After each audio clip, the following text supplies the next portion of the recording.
알아서 믿는 것입니까? 믿어서 알게 되는 것입니까? 다 양쪽이 다 일리가 있지만 어찌 보면은 믿음을 가지고 있어야 알게 된다 하는 것이 더 맞을 것 같습니다. 중세에 토마스 아퀴나스라는 신학자는 알기 위해서 믿는다 이렇게 이야기를 했습니다. 알려면 하나님을 믿어야 되고 하나님이 주시는 지혜로, 성령의 지혜로 알게 된다 하는 그런 말씀이죠. 그런데 많은 사람들은 믿음이 아직 없기 때문에 이렇게 뭔가 알아서 믿음을 가지려고 하지만 사실 성경에서 믿음도 하나님의 선물이라고 말씀하고 있습니다. 그래서 우리가 성경을 읽을 때는 기도를 해야 됩니다. 하나님, 저는 잘 모르겠습니다. 성령께서 저에게 믿음을 주셔서 알려주십시오 할 때 하나님께서 이 진리의 말씀을 잘 깨닫게 해주시는 것입니다. 또한 이런 이야기도 우리가 할 수가 있는데, 우리가 보아서 믿겠느냐, 그런 거죠. 보면 믿는다 이런 말 우리가 하지 않습니까? 뭔가 증거가 있어야 믿겠다 하는 것이죠. 그것도 일리가 있지만 믿음이라는 것이 보지 않고도 믿는 믿음도 있습니다. 아무것도 보이지 않는데도 믿는 것이죠. 그래서 그냥 희망하는 것을 믿는 수도 있어요. 성경에 보면 믿음은 자기가 희망하는 것, 바라는 것의 실상이요, 보지 못하는 것들의 증거라 이런 말씀이 있어요. 그래서 우리가 꼭 눈으로 봐야 되고 어떤 논리적인 것이 다 이렇게 맞아야만 믿겠다 하는 것은 어찌 보면 그것은 믿음이라고, 진정한 믿음이라고 말할 수가 없습니다. 그래서 보지 않고도 믿는 그러한 믿음이 우리에게 필요한 것이고, 또 믿음을 가지면 보게 된다는 것입니다.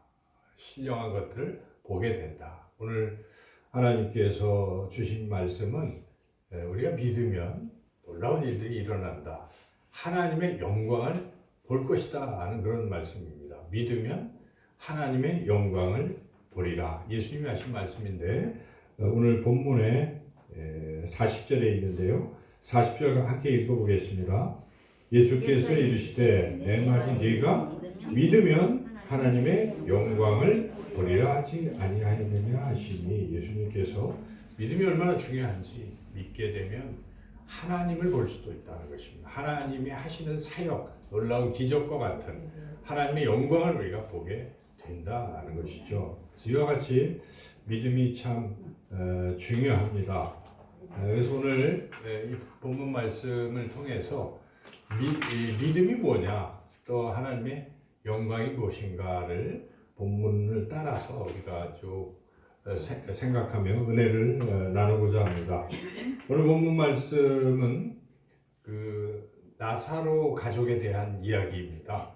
그래서 나사로가 큰 오빠고 그 밑에 여동생이 마르다이고 맨 막내 여동생이 마리아입니다.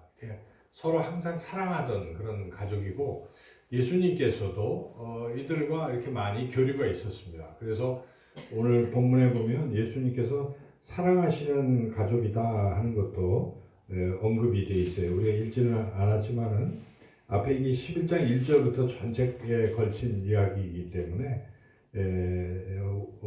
특별히 5절에 보면 예수께서 본래 마르다와 그 동생과 나사로를 사랑하시더니, 그래서 이렇게 사랑하시는, 특별히 사랑하시는 그런 가족인데, 이 가족에게 참 큰 슬픈 일이 있었습니다.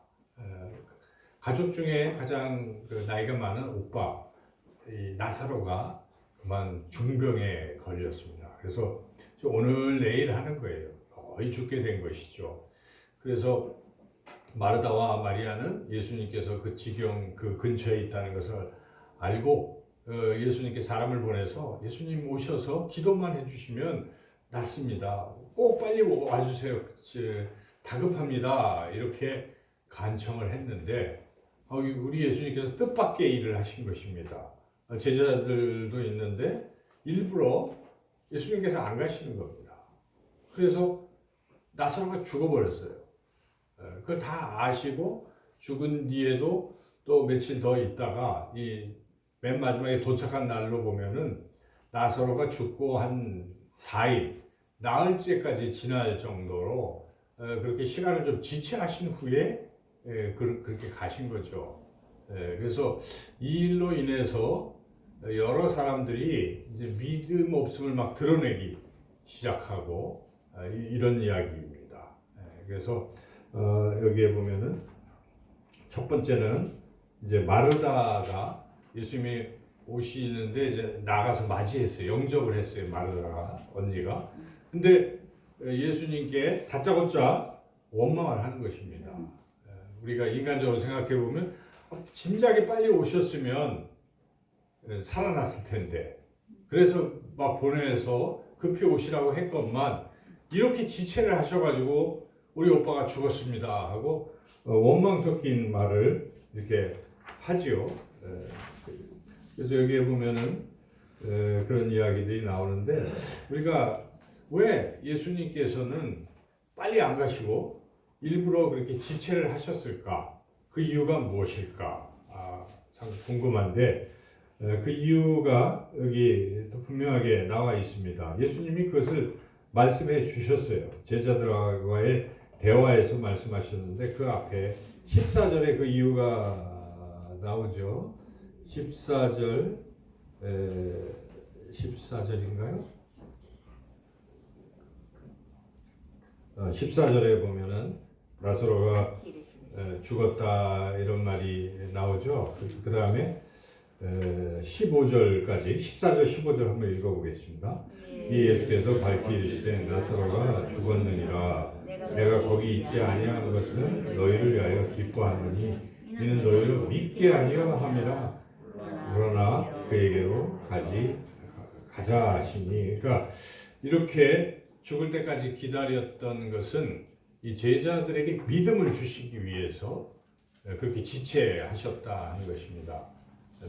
뭘 믿게 하려고 예수님께서 지체하셨는가? 그것은 예수님께서 죽은 자도 살리시는 그러한 분이심을 이들에게 알게 하시고 믿게 하시려고 그렇게 일부러 늦추셨다 하는 것이죠. 그래서 예수님은 죽음도 이기시는 분이신 것을 깨닫게 하려고 이제 그렇게 하신 것인데 사람들은 일단 믿지를 않는 것이죠. 예수님 과연 그렇게 하실까? 끝까지 안 믿어요. 여기 등장한 사람들 모두가 믿지를 않습니다.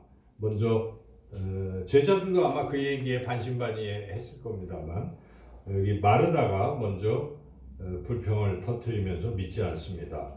24절에 마르다가 더군다나 예수님께서 다시 살 것이라고도 하는데도 믿지 아니하죠. 믿지 아니하고 불평을 이야기하는데 21절에 그 불평이 나와 있습니다. 21절도 읽어보겠습니다. 마르다가 예수께 여짜오되 주께서 여기 계셨더라면 내 오라비가 죽지 아니하였겠나이다 하면서 이렇게 원망하고 그러니까 이 마르다는 예수님이 설마 나흘 동안 죽어있는 시신을 일으키실까? 그럴 수는 없다. 아무리 예수님이지만 병든 자를 고친다고 하지만 어떻게 죽은 자를 살릴 수 있을까? 이제 이런 생각을 갖고 있었기 때문에 이 마르다는 꿈에도 생각을 못하는 것입니다. 이미 살릴 수 있다는 걸 생각도 못하고 계속 어떤 의심의 눈초리로 또는 원망의 그런 말을 하고 있는 거죠. 이에 대해서 예수님께서 그 유명한 말씀을 하시는 것입니다. 마르다에게 25절, 26절인데요. 함께 읽겠습니다. 예수께서 이르시되 나는 부활이요 생명이니 나를 믿는 자는 죽어도 살겠고 무릇 살아서 나를 믿는 자는 영원히 죽지 아니하리니 이것을 네가 믿느냐 이렇게까지 지금 말씀하시는 것이죠. 그래서 우리 예수님이 죽음을 이기시고 다시 살아나셨어요. 나중에. 그리고 예수님 안에는 영원한 생명이 있기 때문에 그 예수님을 믿고 받아들이는 사람은 그 안에도 영원한 생명이 있는 것입니다. 영원한 생명이 있다는 것은 죽어도 다시 살아난다는 것이죠. 그래서 예수님의 이 말씀대로 우리는 나중에 예수님이 이 땅에 다시 오실 때, 재림하실 때 우리의 죽었던 육체가 다시 부활할 줄로 믿습니다. 이러한 믿음을 예수님이 요구를 하시는 것이죠. 그렇게 믿으라 했지만 마르다는 안 믿었어요. 나중에 보면은 시신 앞에서 예수님이 뭐 돌멩이를 이렇게 옮겨라 할 때도 썩었습니다 하고 또 믿지 않고 계속 그 믿음이 없는 것을 보이고 있는데 이런 상황들이에요. 이번에는 이제 마르다가 예수님과 대화를 마친 다음에 동생한테 예수님 오셨다. 너도 가서 만나봐라 하고 또 그 얘기를 하죠. 그래서 이번에 마리아가 등장했는데 마리아도 또 똑같아요. 마리아도 이제 예수님을 만나자마자 막 발 앞에 엎드려서 부르짖는 소리가 무엇입니까? 32절 읽어보겠습니다. 마리아가 예수 계신 곳에 가서 배웠고 그 발 앞에 엎드려 이르되 주께서 여기 계셨더라면 내 오라버니가 죽지 아니했겠나이다 하더라. 이것도 역시 예수님을 원망하는 소리예요. 이렇게 원망하고 불신하는 가운데에서 이들은 뭐 하기 시작합니까? 울기 시작하는 거예요. 장례니까 우는 거 당연한 건 같은데 그래도 예수님이 오셨는데 계속 울고 있는 거예요. 예수님이 설마 우리 죽은 오빠를 다시 일으킬 것이다 하는 기대는 전혀 하지 않은 채 이들은 계속 울고 있는 것이죠. 그래서 이들이 울고 있었는데 여기 보니까 예수님께서 우는 걸 보고 비통히 여기셨다 이런 말씀이 나오죠. 오늘 본문의 첫 번째 시작하는 33절인데 이 부분이 해석이 매우 어려운 논란이 많은 말씀인데 33절을 읽어보겠습니다. 예수께서 그가 우는 것과 또 함께 온 유대인들이 우는 것을 보시고 심령에 비통히 여기시고 불쌍히 여기사 그냥 우리가 한글 성경만 읽으면 이걸 읽으면 예수님도 공감을 하시는구나. 이 죽음에 대해서 함께 슬퍼하고 계시구나 하는 생각을 하게 되죠. 근데 아닙니다. 이게 원문에 보면은 여기에 비통히 여긴다는 뜻이 분통이 터진다는 뜻이에요, 원래. 그래서 굉장히 화가 나셨다, 분노하셨다 하는 그런 뜻입니다. 그래서 예수님이 굉장히 분노하셨다는 것이죠. 그리고 불쌍히 여긴다 하는 것도 같은 뜻이에요. 이게 뭐 한글 성경은 불쌍히 여긴다로 되어 있지만은 원어에는 역시 예수님이 감정을 주체할 수 없을 정도로 그 분노에 이런 어떤 그 마음에 요동이 있었다 이런 뜻입니다. 막 흔들렸다 이런 뜻이거든요. 그래서 이 해석을 우리가 정확히 해야 되는데 이 독일어 성경이나 좀 라틴 계통의 성경은 이걸 그렇게 번역을 분노했다고 번역을 잘 하고 있는데 이제 영어 성경 쪽하고 이쪽은 그냥 이렇게 표현이 돼 있어서 이렇게 해석이 돼 있지만은 전체 문맥에서 보면은 이것은 예수님이 분노하셨다는 것입니다. 왜 분노하셨습니까? 그러니까 예수님께서는 지금 살리러 오셨잖아요. 근데 이게 무슨 초상집이 아니잖아요. 예수님에게는 그렇지 않겠어요? 예수님은 지금 죽은 자를 살리러 오셨는데 아무도 안 믿는 것입니다. 아무도 안 믿고 울고 또 울고 이렇게 하는 이 분위기의 이 불신의 모습을 보면서 우리 예수님께서 마음이 아프시고 분노하셨다. 불신에 대한 예수님의 분노하심이라는 것입니다. 여러분 이 불신에 대해서는요 하나님이 매우 싫어하시는 것이라는 걸 우리가 알아야 돼요. 믿지 아니하는 것. 믿지 아니하면 결국 구원 못 받습니다, 여러분. 왜 우리가 구원을 못 받습니까? 우리가 아니고 왜 구원 못 받는 사람들이 있습니까? 믿지 않기 때문에 그렇습니다. 믿음이 없이는 하나님을 기쁘시게 할 수도 없고 믿음이 없이는 구원에 이를 수 없습니다. 오직 우리가 믿음으로 구원받는다고 성경은 처음부터까지 계속 이 믿음에 대한 이야기를 하는 것입니다. 이 믿음이 사라질 때, 믿음이 약해질 때, 그리고 마침내 불신으로 바뀌어버리면은 결국 구원의 길에서는 멀어진다는 것을 우리가 분명히 알아야 돼요. 그래서 여기에 예수님의 이러한 비통, 이 분노의 이 부분을 우리가 늘 기억해야 되겠다는 것이죠. 그래서 계속 이어지는 것들이 그런 뜻이에요. 물론 35절에 가면 예수님이 눈물을 흘리신다 하는 것이죠. 35절 예수께서 눈물을 흘리시더라. 이 눈물은 죽음에 대한 어떤 눈물 이런 것보다도 너무나 안타까움의 눈물이라는 것입니다. 이 불신에 모든 사람들이 다 이렇게 불신하고 있기 때문에 죽은 자가 다시 살아날 것이라는 것을 전혀 믿지 아니하고 우리 예수님께서 생명이요 부활이시라 죽은 자도 살리실 것이라는 이 부분을 전혀 믿지 않는 이러한 구원에서 멀어져 있는 예수님 믿지 않는 이러한 분위기에 대해서 안타까움의 눈물이다. 이렇게 해석을 하고 있습니다. 이 말씀이 맞는 거죠. 그런데 이런 예수님의 눈물을 보고 36절, 37절에 보면은 또 엉뚱한 이야기들을 하는 유대인들이 또 나타납니다. 36절, 37절도 같이 한번 읽어볼까요?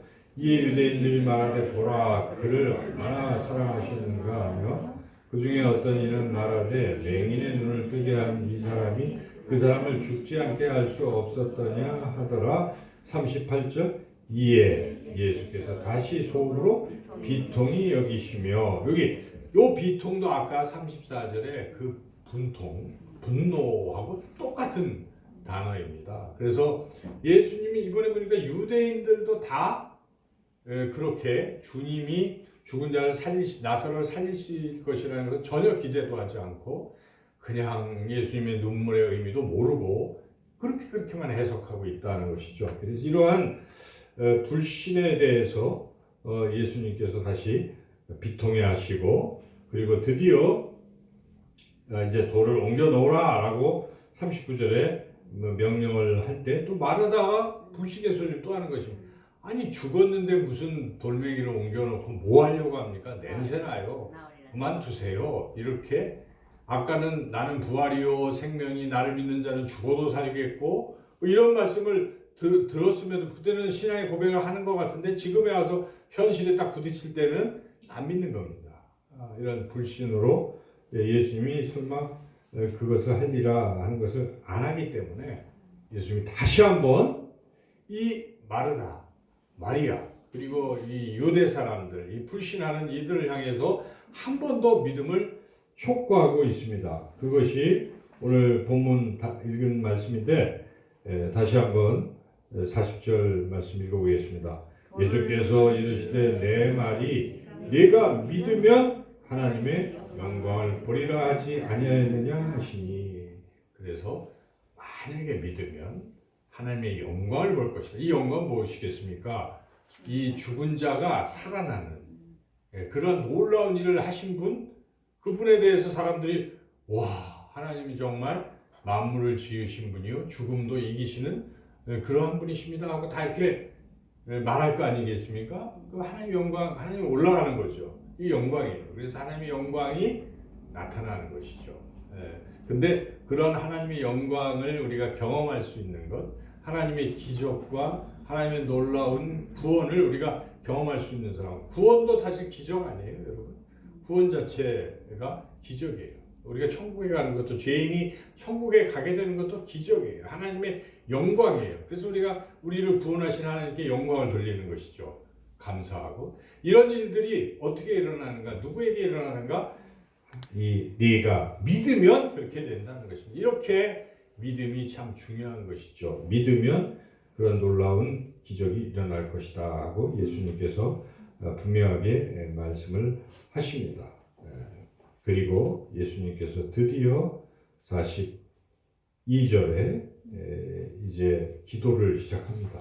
41절 2절에서 이제 하늘을 우러러서 하나님 아버지께 기도를 하시는데 어떤 기도를 하시는가 우리가 잘 눈여겨봐야 돼요. 예수님 무슨 기도를 하셨어요? 이게 굉장히 또 중요한 것이죠. 말씀하시는 것과 하나님 아버지께 기도하는 이 내용이 굉장히 중요한데 뭐라고 하십니까? 41절 42절 읽어보겠습니다. 돌을 옮겨놓은 예수께서 눈을 들어 우러러 보시고 이르시되 아버지여 내 말을 들으신 것을 감사하나이다. 항상 내 말을 들으시는 줄 내가 알았나이다. 그러나 이 말씀하옵는 것은 둘러선 무리를 위함이니 곧 아버지께서 나를 보내신 것을 그들로 믿게 하려 합니다. 기도할 때도 주님 하고 하나님 아버지 이렇게 제가 기도를 소리나게 다 듣게 하는 것도 이들이 믿게 하려고 하는 것이다. 그리고 이러한 기적도 이미 하나님 아버지 다 들으셨고 이제 그렇게 일어날 텐데 이렇게 소리내서 사람들에게 기도하는 것은 그들이 이 소리를 듣고 하나님이 하셨다는 것과 또 이런 것들을 믿음을 주기 위해서 이런 기도를 하고 있다는 것이에요. 그래서 여러분이 쭉 읽으면서 이 내용을 반복되는 키워드가 뭡니까? 믿으라는 것이 믿으라. 근데 사람들은 다 계속 뭐 하고 있어요? 믿지 않고 있는 것입니다. 믿지 않는 이들을 향해서 믿으라고 계속 예수님은 촉구하는 것이죠. 이와 같이 믿음이 얼마나 중요한지 우리가 깨달아야 되는 것이고, 이제 드디어 우리 예수님께서 말씀하십니다. 나사로야 하고 죽은 나사로를 향해서 큰 소리로 나사로야 나오라 부르실 때 44절에 죽은 자가 이렇게 미이라처럼 다 죽어 있잖아요. 이렇게. 근데 그걸 다 풀면서 드디어 살아났다. 이것이 사실이기 때문에 이제 다음 주에 이제 우리가 종려주일인데, 예수님 예루살렘에 딱 들어갈 때 사람들이 난리가 났어요. 그 소리를 듣고 죽은 자를 세웠다. 드디어 메시아가 오셨다 하고 종려나무 가지를 들고 호산나 다윗의 자손이요 우리도 구원하소서. 이 호산나의 뜻이 구원해달라는 뜻입니다. 우리도 구원해 주세요. 죽은 자도 구원해 주시는데 우리도 구원해 주세요. 다 난리가 났던 것이죠. 그러한 놀라운 이제 기적이 일어나게 되는 것이죠. 그러나 오늘 본문을 제가 46절까지 읽은 이유는 여전히 이러한 기적, 죽은 자가 다시 살아나는 기적을 보고도 사람들의 반응이 또 갈린다는 것입니다. 다 믿어야 될 것 같은데 안 믿는다는 것입니다. 보지 않고 믿는 믿음이 귀한 믿음인데 보고도 못 믿는 믿음이 있다는 것입니다. 그래서 45절은 믿은 사람들 이야기예요. 45절 읽어보겠습니다. 마리아에게 와서 예수께서 하신 일을 본 많은 유대인이 그를 믿었으나, 46절, 그 중에 어떤 자는 바리새인들에게 가서 예수께서 하신 일을 알리니라. 뒤에는 이제 그러니까 다 보고도 그걸 믿을 생각을 안 하고 바리새인들에게 고자질을 해서, 바리새인들은 또 이제는 죽여야 되겠다 하고 예수님을 53절 읽어볼까요? 이날부터는 그들이 예수를 죽이려고 모의하니라. 그러니까 우리가 이거 쭉 읽어보면 참 세상에는 별의별 사람들이 많다는 것입니다. 믿는 사람들이 있는가 하면 안 믿고 안 믿는 정도가 아니라 방해까지 하는 것입니다. 끝까지. 그리고 예수님을 십자가에 못 박아 죽이려고까지 한다 하는 것이죠. 그래서 오늘 우리가 이 본문 전체를 통해서 깨닫게 되는 것은 믿음입니다. 믿음. 여러분, 믿음을 가져야 돼요. 믿음. 근데 믿음을 우리가 가진다고, 갖자고 해서 또 갖게 되는 것도 아닙니다. 믿음은 하나님의 선물입니다. 여러분들이 기도할 때 만약 믿음이 흔들리시는 분이 있다면 그런 기도를 드려야 돼요. 하나님, 저 하나님 믿고 싶은데 믿겨지지가 않고 잘 모르겠습니다. 저에게 하나님이 살아계시다면 저에게 믿음을 주세요라고 기도하실 필요가 있습니다. 그러면 하나님은 구하는 자에게 또 응답해 주시는 하나님이십니다. 그런 소원을 가질 필요가 있어요. 저가 믿음을 가지고 싶습니다. 벌써 그런 마음을 가진 것 자체가 신비한 일입니다. 그렇게 기도를 시작하는 것도 신비한 일이에요. 그럴 때 믿음이 생깁니다. 그러면 달라지는 것입니다. 이제껏 믿지 않고 불신했던 그런 눈의 안개와 같은 것들이 다 거치고 확실하게 믿게 된다는 것이죠. 여러분, 이 귀한 믿음, 하나님의 선물인 믿음을 가지시고 하나님께서 행하시는 놀라운 기적과 같은 일들을 경험하시기를 주님의 이름으로 축원합니다.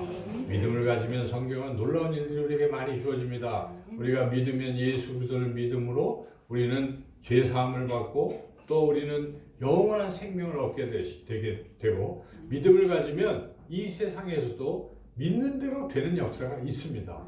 뭐 내가 할 수 있다 하면 된다의 그러한 자기의 어떤 신념이 아니라 무엇입니까? 바로 예수 그리스도를 믿음으로 예수님께서 그렇게 해주신다 하는 것입니다. 사도 바울은 그러한 고백을 합니다. 내게 능력 주시는 자 안에서 내가 모든 일을 할 수 있느니라. 그렇습니다. 믿음이라는 것은 내가 뭐 할 수 있다는 그런 믿음이 아니라, 나는 무엇이든 할 수 있다, 자기 확신 이런 것이 아니라 하나님께서 나와 함께 하셔서 이 우주 만물을 만드시고 이 죽은 자도 살리신 예수님께서 내 안에 계시면, 생명이신 예수님이 내 안에 계시면 못할 일이 없다 하는 것입니다. 여러분, 인생을 그렇게 사는 것입니다. 주님과 함께 동행하면서 주님, 저는 할 수 없지만 주님 도와주십시오. 여러분, 그렇게 간절히 기도한다면 하나님 왜 안 도와주시겠습니까? 우리는 그래서 날마다 그 믿음으로 인생에서도 하나님의 놀라운 영광을 경험하고 보게 될 줄로 믿습니다. 자, 여러분이 한 주간 한번 시험을 해보십시오. 이번 한 주간도 이런 믿음으로 정말 하나님의 놀라운 기적과 그런 하나님의 영광을 보는 저와 여러분 모두가 되시기를 주님의 이름으로 축원합니다. 좋으신 하나님 감사합니다. 저희들이 믿음이 참 부족했습니다. 주여 이 시간 저희들에게 굳센 믿음을 부어 주시옵소서. 한 주간도 그 믿음으로 하나님의 놀라운 기적과 같은 일들을 경험하며 승리하며 사는 우리가 되게 하여 주시기를 간절히 원하옵고 예수님의 이름으로 기도드리옵나이다. 아멘.